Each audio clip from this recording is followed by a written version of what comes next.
11강 성령의 사역 의에 대하여입니다. 갈라디아서 3장 10절에서 14절까지입니다.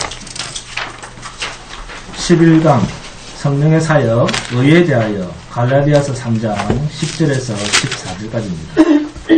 11강 성령의 사역 의에 대하여 갈라디아서 3장 10절에서 14절까지입니다. 다시 하십니까? 함께 봉독하도록 하겠습니다. 시작. 무릇 율법 행위에 속한 자들은 저주 아래에 있나니 기록된 바 누구든지 율법책에 기록된 대로 모든 일을 항상 행하지 아니하는 자는 저주 아래에 있는 자라 하였습니다. 또 하나님 앞에서 아무도 율법으로 말미암아 의롭게 되지 못할 것이 분명하니 이는 의인은 믿음으로 살리라 하였습니다. 율법은 믿음에서 난 것이 아니니 율법을 행하는 자는 그 가운데서 살리라 하였느니라. 그리스도께서 우리를 위하여 저주를 받은 바 되사 율법의 저주에서 우리를 속량하셨으니 기록된 바 나무에 달린 자마다 저주 아래에 있는 자라 하였습니다. 이는 그리스도 예수 안에서 아브라함의 복이 이방인에게 미치게 하고 또 우리로 하여금 믿음으로 말미암아 성령의 약속을 받게 하려 함이라. 여러분, 율법은 하나님 나라의 법입니다. 최고의 공평의 법입니다.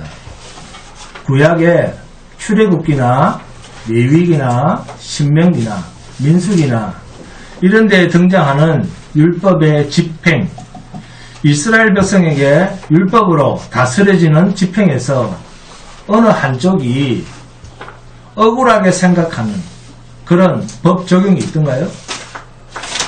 없던가요? 없습니다. 하나님께서 모세를 통해서 시내산에서 주신 이 율법은 모든 자에게 가장 공평한 잣대 기준입니다. 출애굽기 21장을 봅니다. 출애굽기 21장 22절에서 25절입니다. 함께 공독합니다. 출애굽기 21장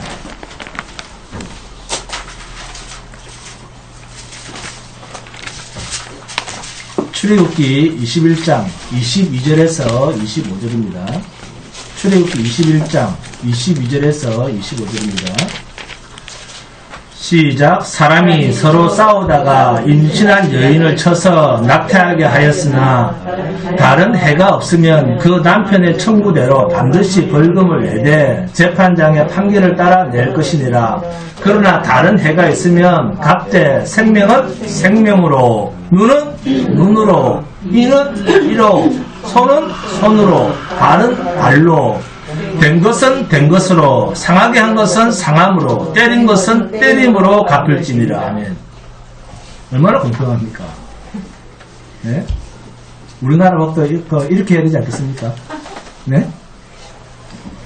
눈에는 눈, 이에는 입니다. 갚는 것도 똑같이 갚아줘야 됩니다. 그러니까 하나님의 율법은 모든 자에게 공평을 잣대로 하고 있습니다. 이것이 성경이 말하는 의입니다. 율법의 정신, 율법의 요구는 의를 이루는 것입니다. 의. 하나님 앞에서 아무도 억울함이 없게 하는 것입니다. 이것이 하나님께서 자기의 택한 백성들에게 법을 주신 이유입니다.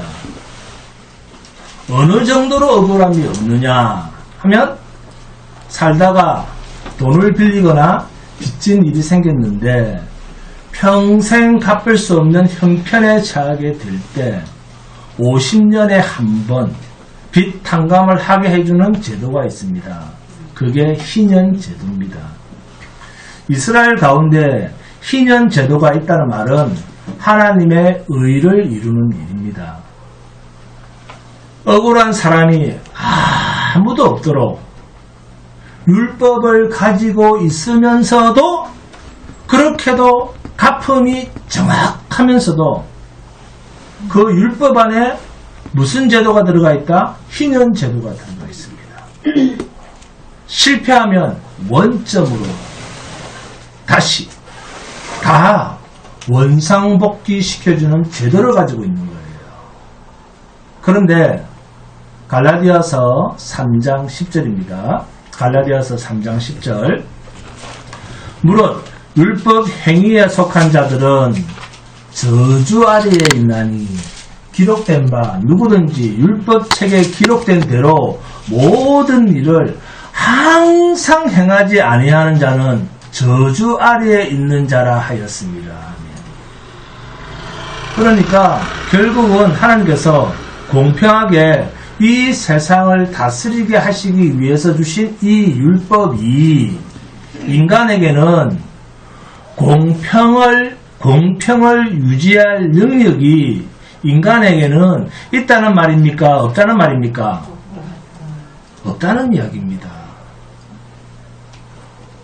하나님이 공평하지 않은 분이 아니고 하나님께서 공평하게 해 주셨음에도 불구하고 인간이 공평하게 살아갈 수 있는 세상을 누리지를 못하는 거예요. 이유가 뭘까요?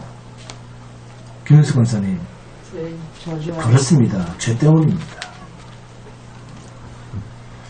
그래서 죄가 뭔데 하고 풀어보니까 탐욕이었더라라는 거예요.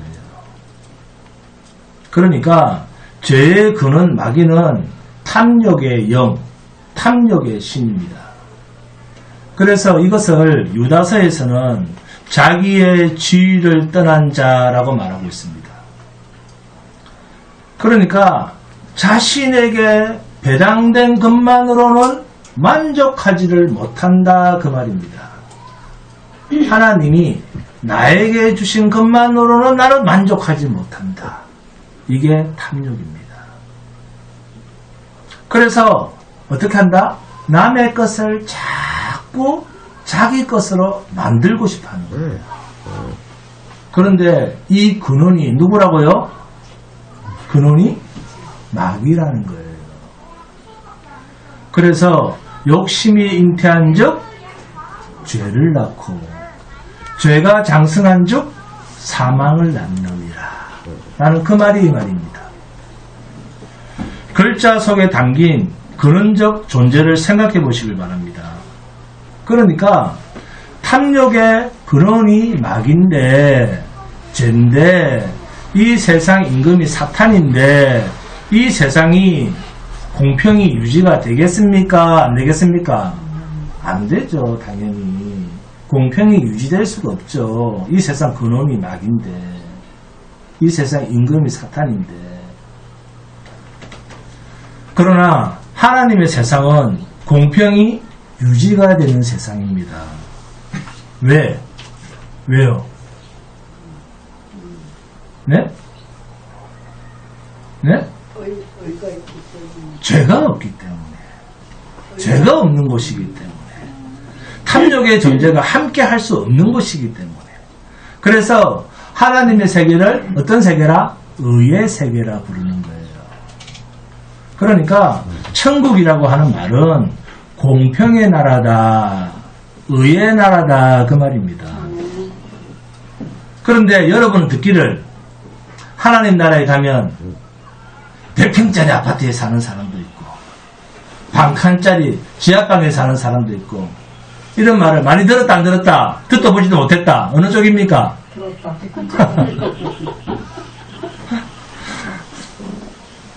하늘나라가 마치 불공평의 나라인 것처럼 세상에서 일한 공로가 하늘나라까지 영향을 끼치는 것처럼 이런 식으로 사람들을 속여왔다는 거예요. 기독교계에도 얼마나 엉터리들이 판을 칩니까? 여러분. 피조물이 창조주의 세계, 하나님의 세계, 신의 세계에서 함께 누리며 산다. 이것은 그 자체로 우리가 공평이라고 하는 이름을 갖다 붙일 것도 없고 특권 중에 특권을 누리는 일입니다. 인데 대한 감격이 없죠. 이 특권이 우리에게 어떻게 주어졌는가 한번 생각해 보시기 바랍니다. 천국이란 공평의 목적으로 주어진 율법 체계를 뛰어넘는 것입니다. 그런데도 불구하고 지금도 예수 믿고 법대로 살자. 구원받은 백성이니까 하나님의 법대로 살아야 되지 않겠나? 이것은 하나님께서 입혀주신 그 영광스러운 옷에 다시 걸레를 걸치는 일입니다. 그러니까 세상의 윤리 도덕이나 철학이나 인간들의 종교심에 바탕을 둔 그런 것이 거룩이고 의라고 하는 공평이라고 하는 하나님께서 억울함이 없고 만민이 다 좋을 수 있는 그러한 자리가 사람의 행위에나 세상에서 나오는 열매로는 우리에게 결코 주어질 수가 없습니다. 그래서 요한복음 16장 10절에 의에 대하여라 하면 그 다음이 뭐라고요? 그 다음이 뭡니까? 네? 내가 이 세상에 있지 않고 하늘나라로 간다. 내가 아버지께로 가니 너희가 다시 나를 보지 못하미요. 하나님의 나라는 어떤 나라다? 그 나라만 의가 있다. 그러니까 의는 예수 안에만 있어야지 우리가 다른 그 어떤 것으로도 의로 인정받을 수 없다 그 말이에요.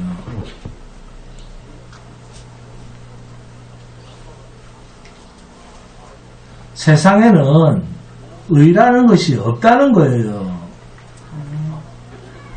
의에 대하여라 하면 내가 아버지께로 가니 너희가 다시 나를 보지 못하미요.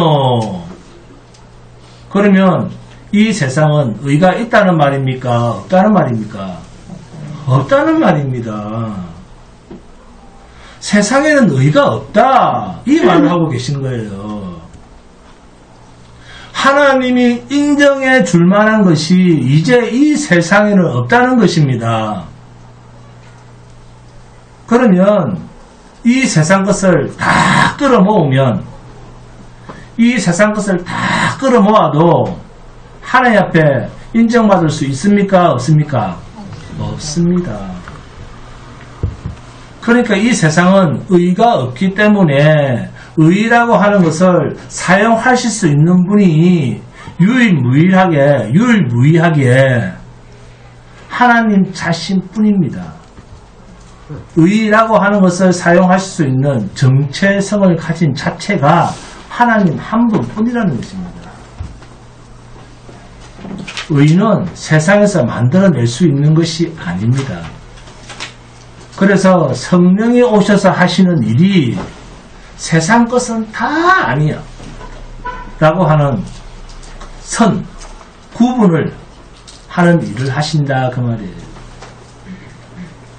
성령이 오셔서 하시는 일은 너희가 아무리 거룩한 종교 행위를 해도 그건 아니야 라고 말씀하시는데 우리는 성령이 오시면 그런 일을 더 잘하게 하는 것으로 성령의 일하심, 성령의 사역을 그런 식으로 오해를 하고 있다는 겁니다. 성령 충만하면 기도도 더 열심히 하고 성령 충만하면 거룩하게 되고 성령 충만하면 하나님 앞에 헌신도 더 많이 하게 되고 전도도 더 잘 되고 일도 잘 되고 병도 고친다. 전부 이런 식입니다. 그런데 문제는 그런 걸 의로운 삶이라 성령의 열매라고 지금까지 여러분들은 그렇게 배워왔다는 거예요. 그러니까 성령이 오셨다는 증거는 이러한 종교적인 것이 내 육신을 타고 겉으로 터져 나와서 거룩한 모습으로 사람들 앞에 보여지는 그런 것들을 성령의 증거물로 삼고 있는 사람은 미혹의 영에 붙들려 있는 사람이구나 이렇게 인정하시면 됩니다. 그 상대방이 장로든 권사든 목사든 누구든 간에 성령으로 가장한, 광명한 천사로 가장한, 의의 일꾼으로 가장한 마귀가 똑같은 영으로서 육신을 지배하면서 마치 성령이 오셔서 우리를 지배해서 나타나게 하는 그러한 모습인 것처럼 흔들고 있는 것이 미혹의 영, 사탄이 하는 일입니다. 미혹의 영이라는 말은 가장 비슷하게, 진짜와 가장 비슷하게 그런 말이에요. 우리는 예수를 믿지 않는 것이 죄라고 하는데 이런 우리들에게 대놓고 법 안 지키는 것이 죄죠. 율법을 어기는 것이 죄죠. 예수 안 믿는 것이 어떻게 죄가 됩니까? 우리는 예수 믿는 사람이니까 율법을 지켜야죠. 여러분, 이런 사람은 예수 안 믿는 사람입니다. 예수를 안 믿으니까 율법을 지키려고 하는 거 아니에요. 예수 믿는다고 말은 해도 하나님 편에서는 그 사람은 예수의 영이 없는 사람이에요. 분별을 좀 잘 하시기 바랍니다. 이제는 1년 넘었잖아요. 저와 함께 설교 들은 적도. 율법을 지켜야 된다는 사람은 예수 안 믿는 사람이라니까요. 자기 행위를 믿는 사람이라니까요. 죄가 뭔지도 모르는 사람입니다. 여러분, 죄와 의를 누가 심판합니까? 하나님 아닙니까? 죄에 대하여도 하나님이 심판하실 것이고 의에 대하여도 하나님이 심판하실 것 아닙니까? 그런데 하나님은 나는 독생자 예수를 안 믿는 것이 죄라고 하나님은 말씀하시는데 피조물 인간이 거기에 대고 건방지게 율법을 안 지키는 것이 죄죠. 그렇게 말한다면, 그리고 그런 사람이 아무리 하나님을 부른다고 해도 그 사람이 예수 믿는 사람입니까?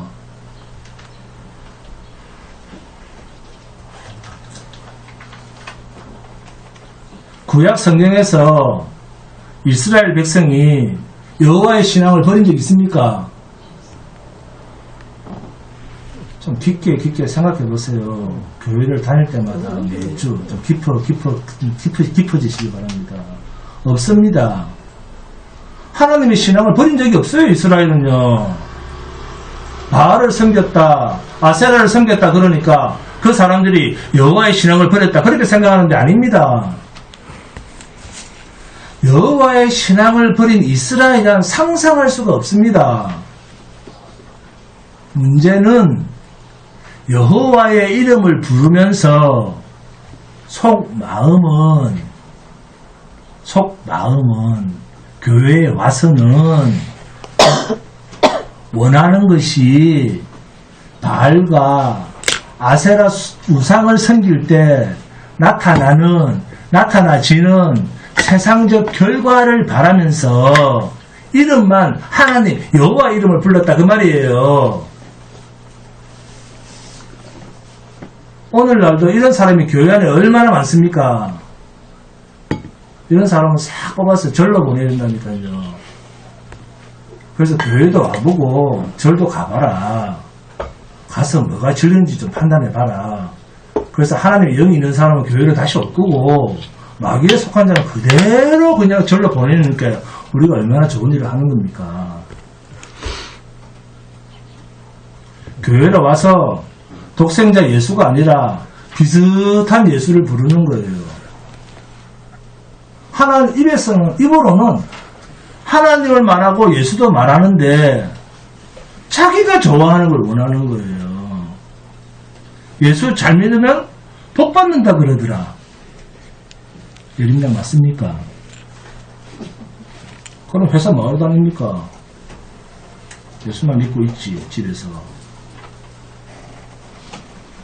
예수만 잘 믿으면 자식도 잘 되고 나도 잘 되고 남편도 잘 되고 이런 체험도 하고 저런 체험도 하고 내가 직접 만난 하나님 하면서 건강하게 된다더라. 그러나 성경은요 요한일서 1장, 2장, 3장, 4장, 5장에서 이 세상이나 이 세상에 있는 것들은 누구 손아귀에 있다? 마귀의 손아귀에 있다. 하나님께로 온 것이다, 아니다? 아니다라고 이야기를 하고 있지 않습니까?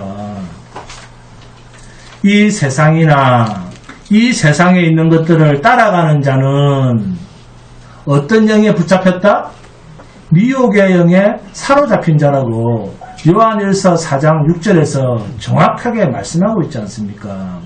우리는 하나님께 속하였으니 하나님을 아는 자는 우리의 말을 듣고 하나님께 속하지 아니한 자는 우리 말을 듣지 아니하나니 진리의 영과 미혹의 영을 이로써 아느니라. 아멘?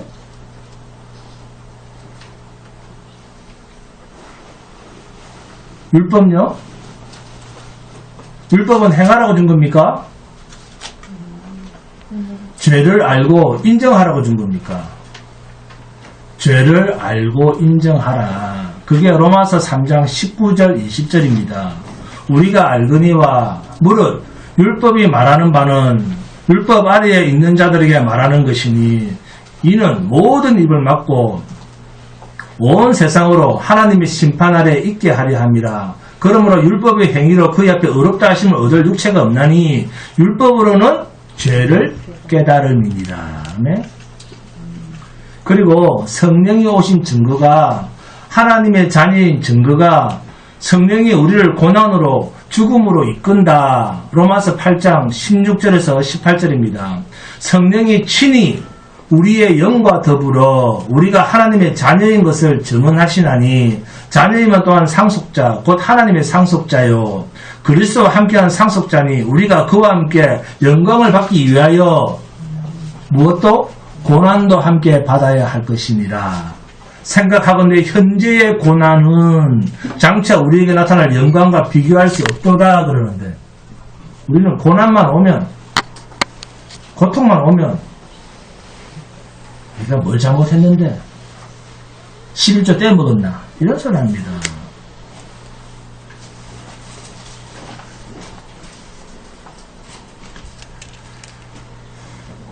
성령께서 우리가 하나님의 자녀인 것을 성령이 증거해 주시는데 너는 하나님의 자녀다라는 증명서를 뭐로 주느냐 하면 고난이라고 하는 어려움 속으로 우리를 성령이 끌고 간다는 거예요.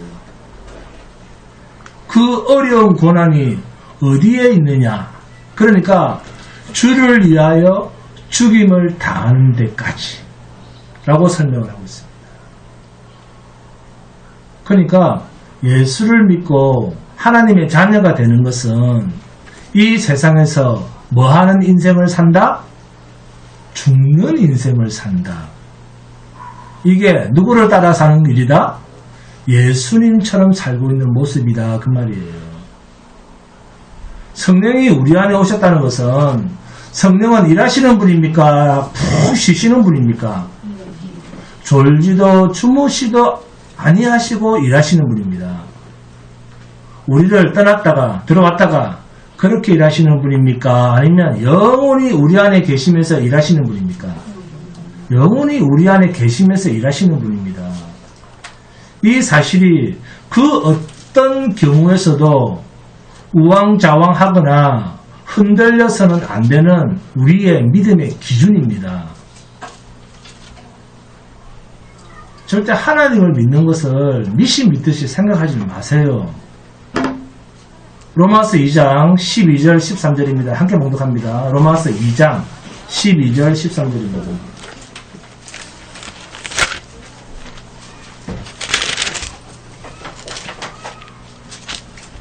로마서 2장 12절 13절입니다. 함께 봉독합니다. 로마서 2장 12절 13절.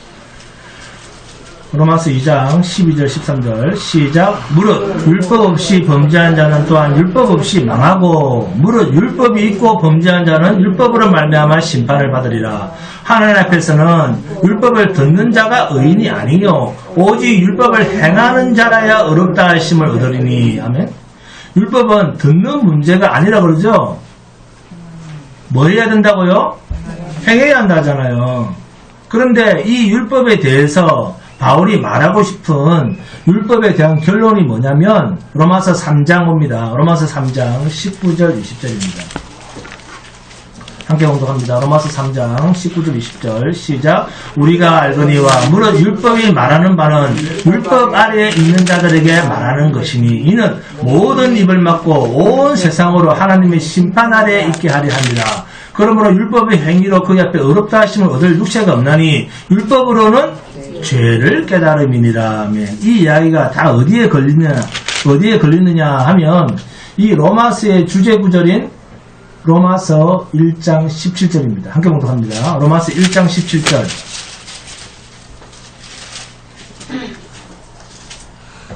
시작. 복음에는 하나님의 의가 나타나서 믿음으로 믿음에 이르게 하나니 기록된 바 오직 의인은 믿음으로 말미암아 살리라 함과 같으니라. 아멘. 이 말을 하기 위해서 지금 유대인 출신인 바울이 율법에 대한 정체성을 끌고 가다가 로마서 3장 19절과 20절에서 율법의 행위를 가지고 의에 이룰 수 있는 자는 아무도 없다라고 하는 이 선언을 한 겁니다. 그러면 바울은 이런 말을 할 자격이 있습니까? 없습니까? 유대인 사회에서 바울은 이미 율법으로는 흠이 없는 자라고 하는 신분을 획득한 사람입니다. 사도행전에서 바울이 누가 죽는데 증인을 섭니까? 스데반을 죽이는데 돌로 쳐라! 율법으로는 흠이 없는 자로서 율법으로 판단하고 심판해서 죽이고 살리고 할 수 있는 재판관의 자리에 앉을 수 있을 때만 그리고 있을 만한 그 권위를 이미 획득한 자로서 그 말을 하고 있는 거예요. 그래서 바울 사도가 자기 자신의 과거의 정체성을 로마서의 밑바탕에 깔고 말하는 겁니다. 행위를 가지고 어렵다 하려면 내 앞에서 한번 자랑해봐라. 나랑 한번 비교해보자. 그러니까 로마서 3장 19절 20절에서 우리가 알거니와 무릇 율법이 말하는 바는 율법 아래에 있는 자들에게 말하는 것이니 이는 모든 입을 막고 온 세상으로 하나님의 심판 아래에 있게 하려 함이라. 그러므로 율법의 행위로 그 앞에 어렵다 함을 얻을 육체가 없나니 율법으로는 죄를 깨달음이니라. 이 말 속에는 바울 자신의 간증이 담겨 있습니다. 나랑 율법의 행위를 가지고 하나님 앞에서 의의 문제를 달아서 내보다 더 어려운 일을 한 자가 있으면 여기 한번 나와 볼래? 그 말입니다. 그러면서 하는 말이 내가 죄인 중에 괴순이라. 무엇을 기준으로요? 무엇을 기준으로 내가 죄인 중에 괴수라는 말을 했겠습니까? 하나님의 율법의 정신을 가지고 말하는 거예요. 행위로 말하는 게 아니라 이 율법이 가지고 있는 정신. 하나님의 율법의 정신이 바로 예수님께서 말씀하신 마태복음 5장, 6장, 7장의 이야기입니다. 이게 율법의 정신이에요. 내가 옛사람의 입을 빌려서 말할 때는 살인하지 마라 할 때는 실제로 사람을 죽이지 마라 그 말이었는데 그러나 그 법의 본 정신은 뭡니까? 네? 그 법의 본 정신은 뭡니까? 마음속에 미움만 가져도 이미 살인한 자다. 간음하지 마라. 남의 부인의 육체를 범했을 때 여러분은 간음했다라고 말을 했지만 그러나 율법의 본 정신은 간음하지 마라. 행위를 말한 것이 아니라 그보다 한 차원 더 위에 마음속에 음욕만 품어도 이미 간음한 자다. 그 말이에요. 자, 이혼하는 사람, 이혼하는 자가 안 돼. 이혼하면 안 돼. 그런데 부득불 이혼할 때는 율법은 뭐랍니까? 증서를 써줘라. 모세가 그랬죠. 증서를 써줘라. 내가 그렇게 해서 이혼당하는 그 연약한 여인을 보호하려고 했지만, 그러나 본 정신은 이혼하라.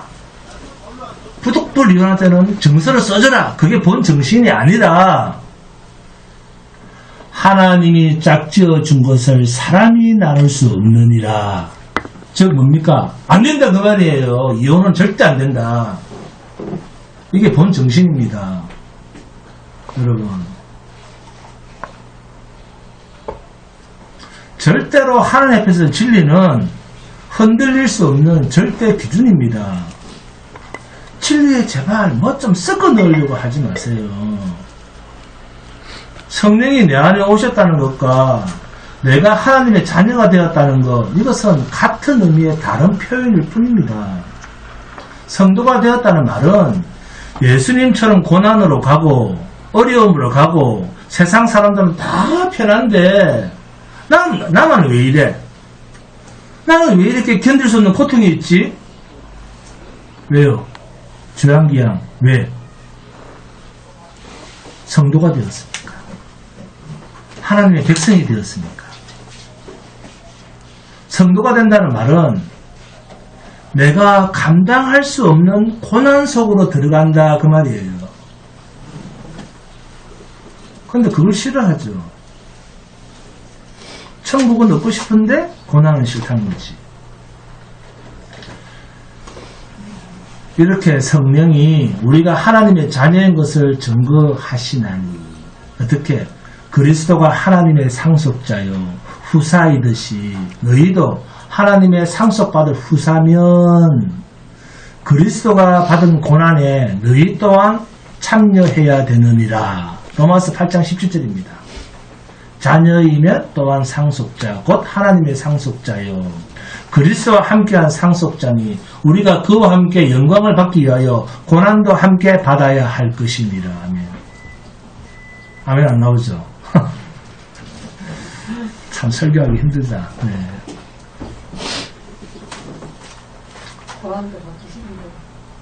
그리스도인으로서 고난은 피할 수 없는 일입니다.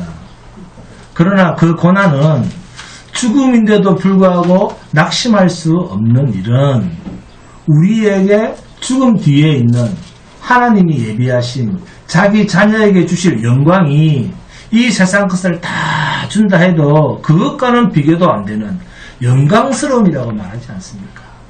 이게 우리의 위로 아닙니까? 로마서 8장 18절입니다. 생각하건대 현재의 고난은 장차 우리에게 나타날 영광과 비교할 수 없도다. 아멘? 이것이 그리스도의 영, 성령으로 말미암아 얻어지는 우리의 행복입니다. 그래서 복음, 복된 소식, 복된 소리라고 하는 거예요. 십자가를 말하고 고난을 말하고 죽음을 말하는데도, 실패를 말하고 공방을 말하는데도 그것은 계속해서 복음이라는 거예요. 내가 아프고 병원 다니고 계속 아파도 복음이라는 거예요. 왜?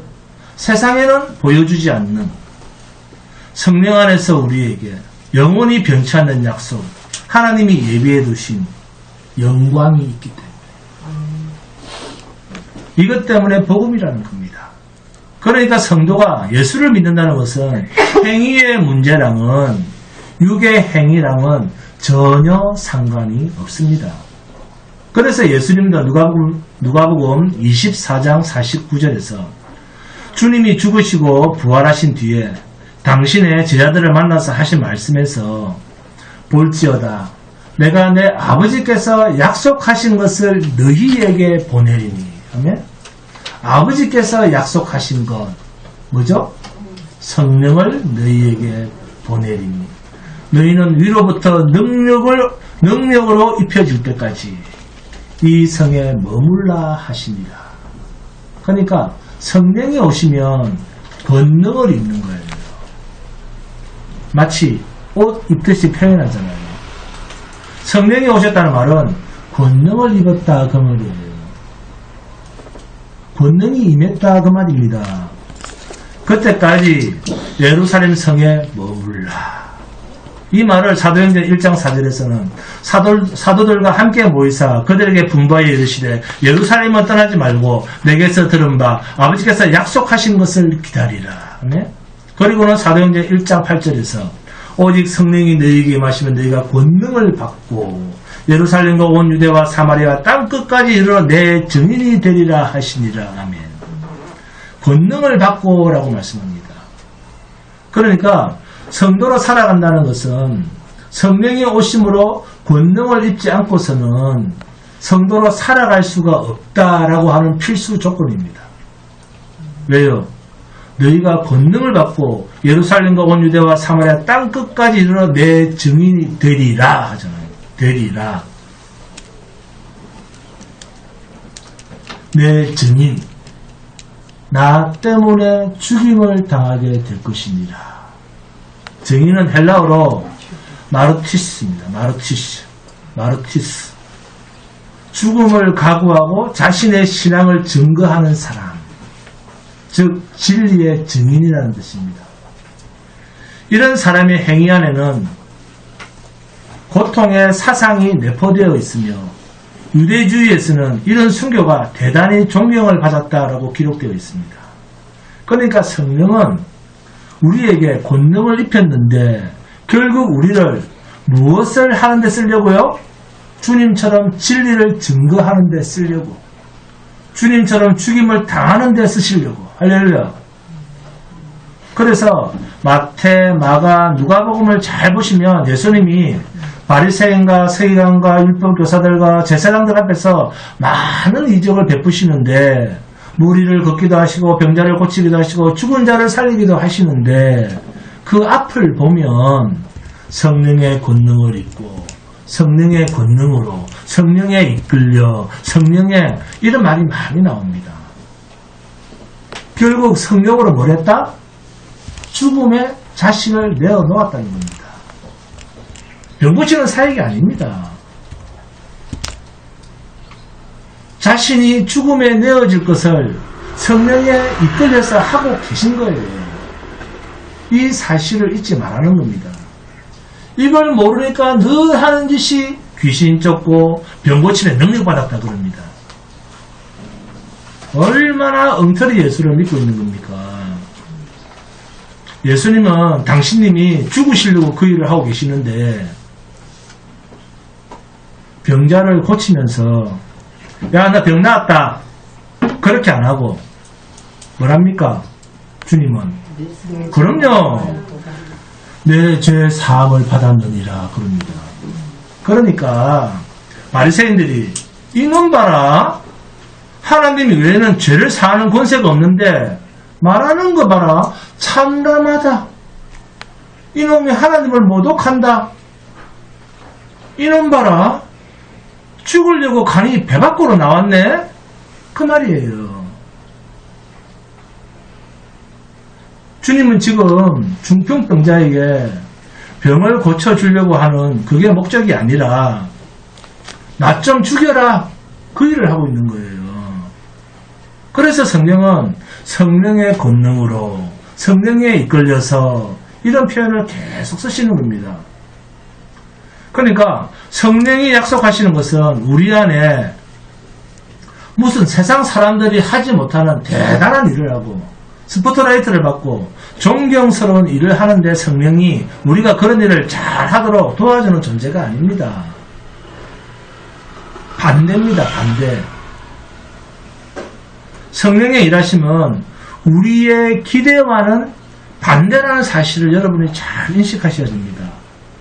그러니까 죄에 대하여, 의에 대하여, 의에 대하여라는 말도 세상에서는 사람들이 인정해 주는 일을 하면 세상 사람들은 그 일을 보고 다 의롭다 그러죠. 의인이라고 합니다. 지하철 선로에서 떨어진 사람을 목숨 걸고 건져주면 의인이라고 불러줘요. 그런데 성경은 요한복음 16장 10절에서 의에 대하여라 함은 내가 아버지께로 가니 너희가 다시 나를 보지 못함이요 부릅니다. 무슨 뜻입니까? 세상에는 의가 없다 그런 뜻입니다. 나뿐이다. 너는 나뿐이다. 예수뿐이다. 이 말을 내가 아버지께로 가니 너희가 다시 나를 보지 못할 것이다. 못할 것이요. 이 세상은 의가 없는 곳이고 아버지만 의롭는데 내가 아버지께로 갔다면 의는 뭐고? 내다 그 말입니다. 확인합니다. 로마서 3장 21절에서 26절입니다. 함께 복합니다. 로마서 3장 21절부터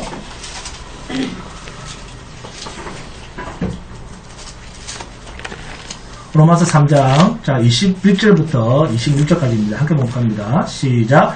이제는 율법에 하나님의 한 의가 나타났으니 율법과 선지자들에게 증거를 받은 것이라. 곧 예수 그리스도를 믿음으로 말미암아 모든 믿는 자에게 미치는 하나님의 의인이 차별이 없느니라. 모든 사람이 죄를 범하였으며 하나님의 영광에 이르지 못하더니 그리스도 예수 안에 있는 성령으로 말미암아 하나님의 은혜로 값없이 얻었다 하심을 얻은 자 되었느니라. 이 예수를 하나님이 그의 피로서 믿음으로 말미암아 화목제물로 세우셨으니 이는 하나님께서 길이 참으시는 중에 전에 지은 죄를 간과하심으로 자기의 의로우심을 나타내려 하심이니 곧 이때에 자기의 의로우심을 나타내사 자기도 의로우심에 또한 예수 믿는 자를 의롭다 하려 하심이라. 아멘. 이 말씀을 이방인이 우리에게 어떻게 적용을 하는가? 자, 확인합니다. 로마서 9장 봅니다. 로마서 9장 30절에서 33절입니다. 함께 봅니다. 로마서 9장 30절에서 33절입니다.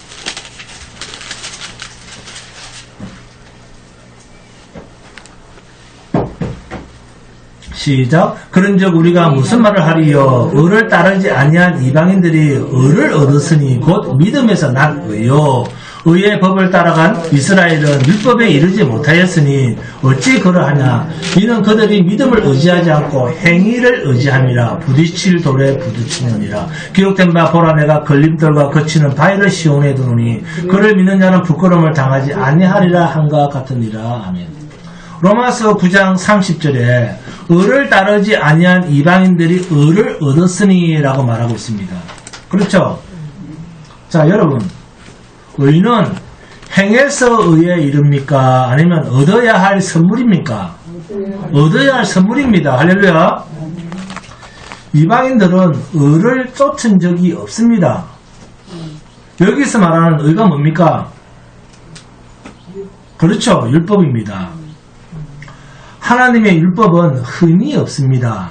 다만 인간이 이 하나님의 온전한 이 공평의 법을 행할 능력이 없는 거예요. 그래서 그 어떤 인간도 이방인도 그 의를 쫓지 못했습니다.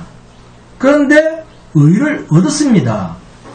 그래서 이 의가 뭡니까? 했더니 믿음에서 난 의다라고 말합니다. 그런데 이스라엘은 의의 법을 쫓아갔습니다.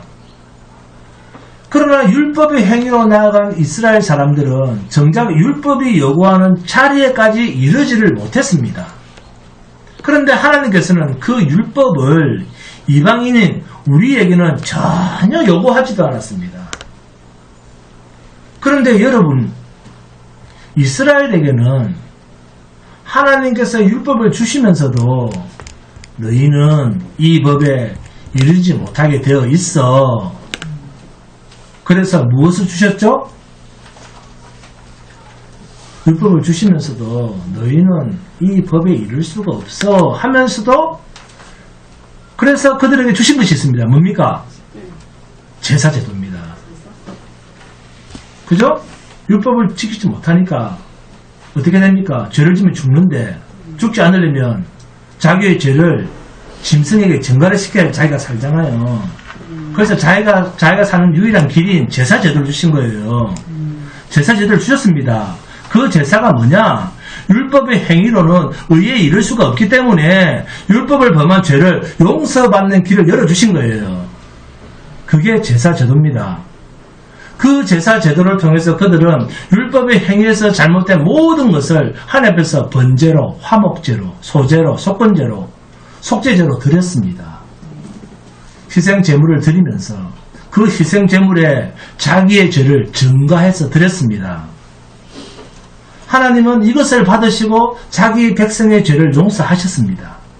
이것이 이스라엘 백성들에게 있었던 예배였어요.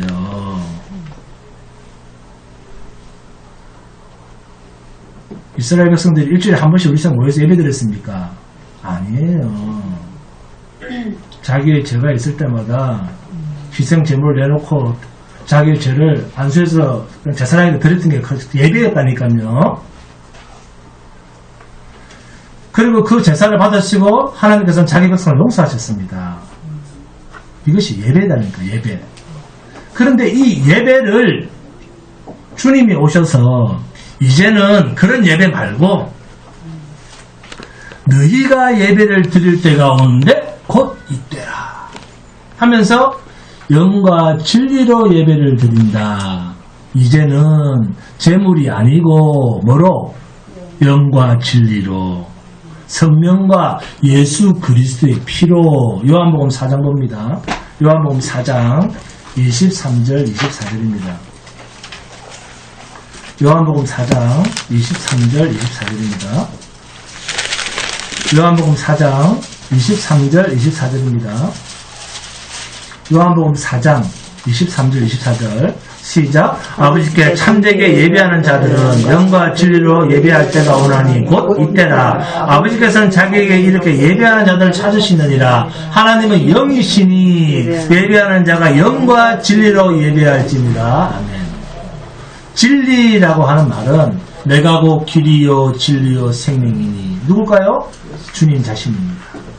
그리고 영은 뭐죠? 영원히 목마르지 아니하리라. 곧 생수 성령이라는 말씀입니다. 그래서 요한복음 4장에서 그 예배, 제사 이야기를 할 때 요한복음 4장 10절에서 예수께서 대답하여 이르시되 내가 만일 하나님의 선물과 또 내게 물 좀 달라 하는 이가 누구인지 알았더라면 내가 그에게 구하였을 것이요 그가 생수를 내게 주었으리라. 아멘. 그리고 13절과 14절에서 예수께서 대답하여 이르시되 이 물을 마시는 자마다 다시 목마르니와 내가 주는 물을 마시는 자는 영원히 목마르지 아니하리라. 내가 주는 물은 그 속에서 영생하도록 솟아나는 샘물이 되리라. 아멘. 이제는 짐승을 잡는 것이 아니라 우리 각자가 하나님께서 예배를 드리기 위해서는 예수님 자신이 희생 제물이 되어야 할 것을 이런 이야기 속에 다 담아서 말씀하신 거예요. 그러니까 구약의 예배도 이스라엘 백성들이 하나님 앞에서 자기들이 직접 제사를 드린 것이 아니라 이스라엘 백성들이 하나님 앞에서 자기들이 직접 제사를 드렸습니까? 아니죠. 누가 드렸습니까? 제사장이 드렸습니다. 그럼에도 하나님께서 정하신 제물은 하나님께서 받으셨어요. 하나님이 계신 성전에서 하나님이 제사를 받았습니다. 즉 예배를 받았습니다. 성전도 예수 그리스도의 모형이요 제사장도 누구의 모형입니까? 예수 그리스도의 모형이요 제물도 예수 그리스도의 모형임을 히브리서 10장에서 말하고 있지 않습니까? 그러면 자, 제사는, 예배는 누가 드리는 겁니까? 내가 하는 겁니까? 그렇죠. 예수 그리스도가 하나님께 예배를 드리는 거예요. 예수 그리스도가 하나님께 온전히 드려지는 것을 예배라고 합니다. 예수 그리스도가 하나님께 온전히 드려지는 걸 이걸 예배라고 하는 거예요. 그래서 설교는 예배는 예수만 증거되는 게 설교입니다. 내 이야기 하는 시간이 아니에요. 세상 이야기 하는 시간이 아니라니까요. 그걸 들으면서 하하하 헤헤 하는 게 아니라니까요.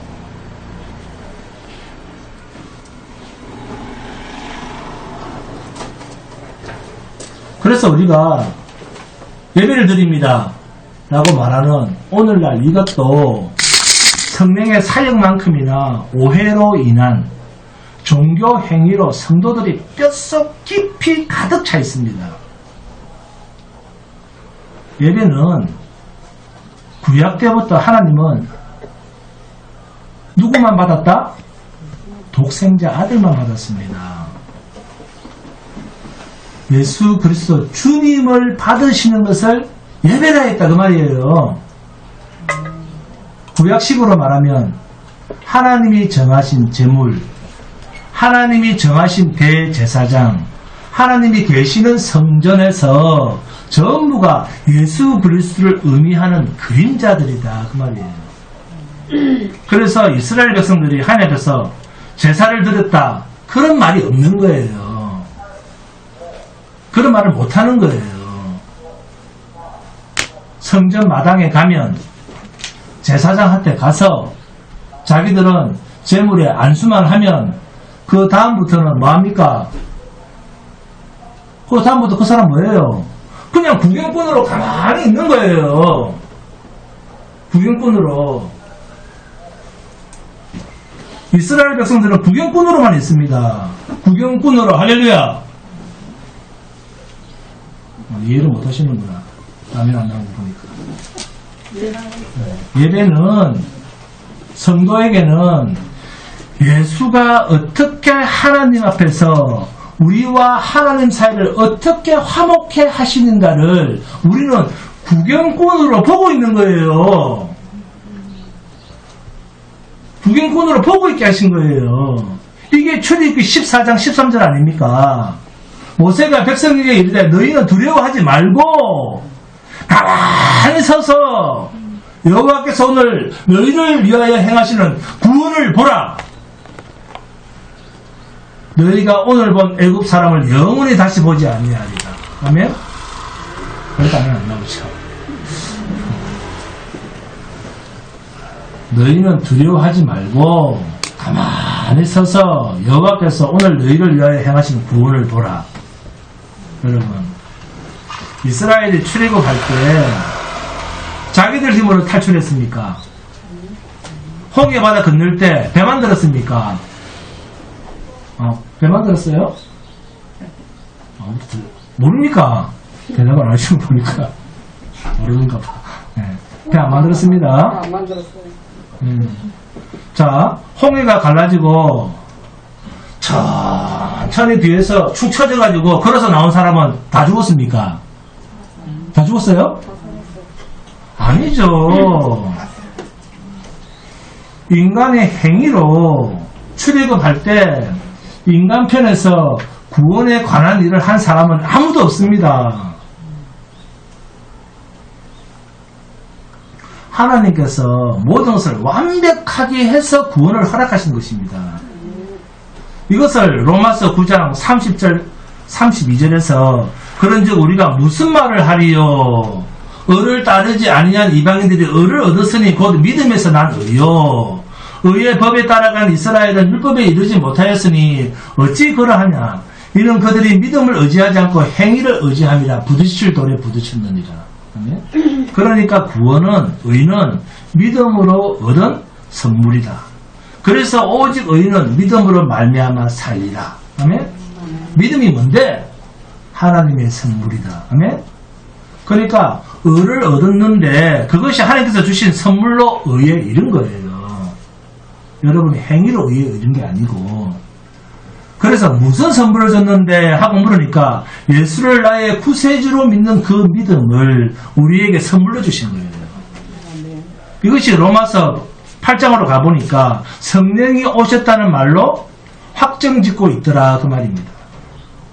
육신으로는 하나님을 기쁘게 못하나니, 기쁘시게 못하나니, 하나님 그리스도의 영이 있는 자라야 그리스도의 사람이라고 하는데, 히브리에서는 믿음이 없으면 하나님을 기쁘시게 못하나니 이렇게 이야기를 하고 있잖아요. 그래서 믿음과 성령이 있다는 말은 같은 의미입니다. 그러니까 로마서 1장 17절에서 오직 의인은 믿음으로 말미암아 살리라. 믿음에서 난 의라는 말은 성령이 오심으로 나를 의롭게 했다 그 말입니다. 자, 그러면 의에 대하여라 하면 성령이 우리 안에 오신 것은 너의 모든 죄를 대속하고 하늘로 올라가서 하나님 보좌 우편에 계신 자의 증명서, 증인이 바로 성령이다 그 말입니다. 그리스도의 영이다. 그 그가 너를 위해서 완전한 대속을 했기 때문에 너희의 죄를 완전히 사해졌기 때문에 하늘로부터 내가 너희에게 온 것이다. 너희의 죄를 완전히 사해줬기 때문에 내가 온 것이다. 이게 의입니다. 의. 너 안에 하늘로부터 온 의가 있다. 그 말입니다. 할렐루야. 우리에게는 하늘로부터 온 의가 있습니다. 내가 아버지께로 가니, 이 말이 무슨 말인가 하면 의이신 아들이 하늘로 가고 그 아들의 영이 온 것이 의다. 그 말입니다. 그 아들의 영이 우리에게 온 것을 의라고 부릅니다. 할렐루야. 그러니까 우리 속에 성령이 오셨다는 말은 하나님이 약속하신 것이 오셨다. 그 말입니다. 하나님께서 우리에게 무엇을 약속했습니까? 영원한 나라를 약속하셨죠. 그래서 성령이 우리 안에 오셨다는 말은 곧 나는 어느 나라에 속한 자다? 영원한 하나님의 나라에 속한 자다. 의의 나라에 속한 자다. 의에 대하여라 하면 내가 세상 나라에는 없고 하늘나라로 갔다. 그래서 요한복음 16장 7절입니다.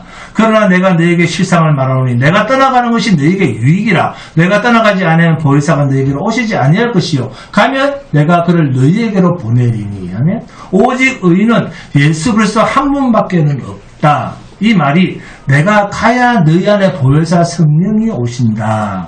성령이 너희 안에 오셔야 너희가 의인이 된다. 그 말이에요. 성령이 오셔야만 우리가 의인이 되는 겁니다. 그렇게 성령이 오심으로 우리가 하나님의 백성이 거저된 것이에요. 그리고 이것이 이방인인 저와 여러분들이 받은 축복입니다. 그러니 우리가 율법에 걸려들 이유가 전혀 없습니다. 제발 눈에 보이는 행위, 눈에 보이는 육체의 그 어떤 나의 형편, 상황, 현상, 증상 이런 거로 하나님을 판단하거나 울거나 울부짖지 마세요. 오직 잠잠히 여호와의 구원을 바라보는 그 믿음 안에서만 사는 복된 성도가 되시기를 주님의 이름으로 축원드립니다. 복음 찬송합니다.